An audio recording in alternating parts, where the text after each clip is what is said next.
Hey guys, Jake from Michigan here. Want to start off by apologizing if the audio is a little rough. I'm filming this on a GoPro, and so I'm using the built-in microphone. So hopefully it's okay. Depending on how this turns out, maybe I'll buy an external microphone for the GoPro. But I don't really have a whole lot of time to produce videos because we are into the rut. So I'm trying to spend as much time in the tree as I can, even when the conditions aren't ideal. As you can see right now, it's raining, but still out here. But I did want to take some time today to talk to you guys about a few rut hunting strategies. We also just released the podcast video on the Whitetail Partners YouTube channel talking about different strategies during the rut. So different strategies from the guys here at Whitetail Partners. There should be 2 of those rut strategy videos on the YouTube channel, and they're both about 30 minutes long. But in this video, I just want to condense that a little bit and just talk about my strategies for hunting during the rut. And we'll start this video off just with a very brief explanation of what's going on during the rut. What are these deer doing during the rut? And it's really not that complicated. The rut is the whitetail's breeding season. So during the rut, the bucks, they're really just trying to breed as many does as they can. And so we want to try to take advantage of that and put ourselves in position to capitalize on a lot of the movement that goes on during the rut. Bucks during the rut are moving a lot more than normal as they seek out does to breed. Sorry, I'm trying to scan a little bit while I talk, so if you see my eyes kind of wandering, just making sure I don't get snuck up on by a deer.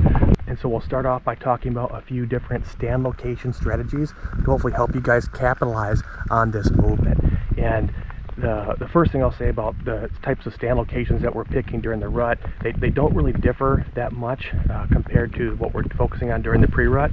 In the mornings, we really want to try to get in close to those bedding areas. We like to try to sneak in tight to that thick cover because that's where those does are going to be hanging out throughout the day. So as those bucks are tending does, or if they're looking for that next doe, these are the areas that they're going to be searching. So if you can put yourself downwind of these thick areas that the does like to bed in, you have a pretty good opportunity to catch these bucks as they're cruising looking for does. During the afternoon, we like to flip that, and we want to move towards those food sources because that's where the deer are going to be headed in the afternoon. So as those bucks are looking for does, they know those does are headed to those food sources. That's where they're going to be checking. So in the morning, we like to focus on those bedding areas. In the afternoon, we want to focus again on those food sources. The next tip I want to talk about are a few of my favorite rut stand locations. And again, if you guys will watch the podcast video on the YouTube channel, we kind of talk about this a little bit, like everyone's favorite rut stand location, and mine is very similar to Sam's over in Wisconsin. Sam, he's hunting different types of habitat to be different type of terrain. Sam is hunting hills, ridge systems, where I'm hunting more farm ground. You can see it's fairly flat here, but we're hunting very similar types of movement. So Sam, he wants to hunt long movement along these ridge systems, and he's trying to hunt pinch points along these long movement patterns. So a lot of times in hill country, that's a drainage, and those deer like to cut the top of the drainage. It creates a pinch along these long benches, and that's where Sam likes to set up. Me, in farm country, I like to kind of set up in a couple different locations, but one of my favorite setups is a pinch point between 2 focal points, 2 points of interest. And these can be anything. These destinations could be anything. It could be a bedding area and a food source. It could be a bedding area and a bedding area. It doesn't matter. 2 destinations that deer are traveling to and from, and you set up on a pinch point in between. And me personally, on the properties that I hunt, a lot of times this pinch point has to do with water. We get a lot of standing water around here, which constricts deer movement. Deer do not want to go through that water, so they'll kind of cruise around the outside. And if you can pair that water with maybe a bedding area cut or maybe a blockade or an open field, the water and the other obstruction will constrict that movement down. So as these bucks are traveling these long distances from bedding area to bedding area or bedding area to food source looking for these does, that's again going to pinch that movement down, creating a higher odd stand location for you as you try to capitalize on these bucks cruising looking for does. Another stand location that I really like hunting during the rut also has to do with travel, and that's I like to find locations where a lot of different edges come together, and that's actually what I'm hunting right now. I'm hunting on this open field, but it's where a lot of different edges kind of come together right before a staging food source. So I have this woodlot edge right here. I've also got an edge of a thick swamp kind of off in this direction, and they kind of come together in this back corner of this field right by me. And so the deer, the bucks, they travel along both of these edges right to this corner where my stand is, and they hang out here for a minute just before they cut through and head out to the staging food source, and then they head off to the destination food source after that. So this is a really good rut location to try to capitalize on these bucks as they're cruising looking for does. Another tip for hunting the rut is focus on those thick corridors that connect different parts of your property. So every property is laid out a little bit differently, but a lot of properties, have some open hardwoods, but then there's also thicker areas of that property that kind of snake through it, or maybe they're just islands of thick cover. Bucks, even if it's going to take them a little bit longer to get around, they would much rather stay within cover. So just try to keep that in mind when you're trying to figure out what stand to sit. A lot of times these bucks are going to use that thick cover to sneak through your property, and that's how they travel throughout the daylight without being seen, as they stay within the thick cover. So don't be afraid to sneak in a little bit closer to that cover to hopefully get an opportunity.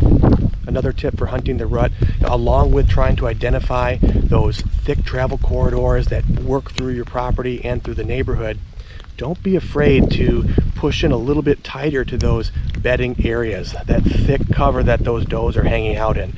Bucks are trying to stay within that cover, keep those does within that cover, so sometimes they don't really come out that much. And so if you need to get in a little bit closer, now I'm not saying go bombing into the middle, but it's okay to sometimes sit a little bit closer to the edge of that stuff just to try to get an opportunity at your target buck. And that kind of brings me to my next tip.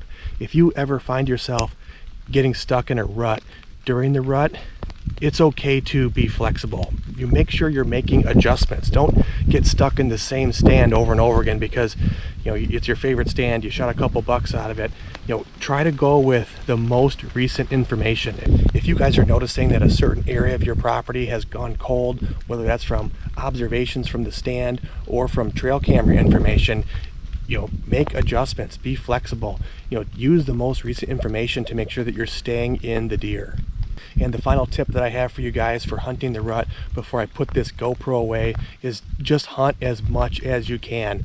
We really don't know when this buck is going to be moving around looking for that next doe. It could be right now, who knows. So again, I want to put this camera away, but just try to hunt as much as you can.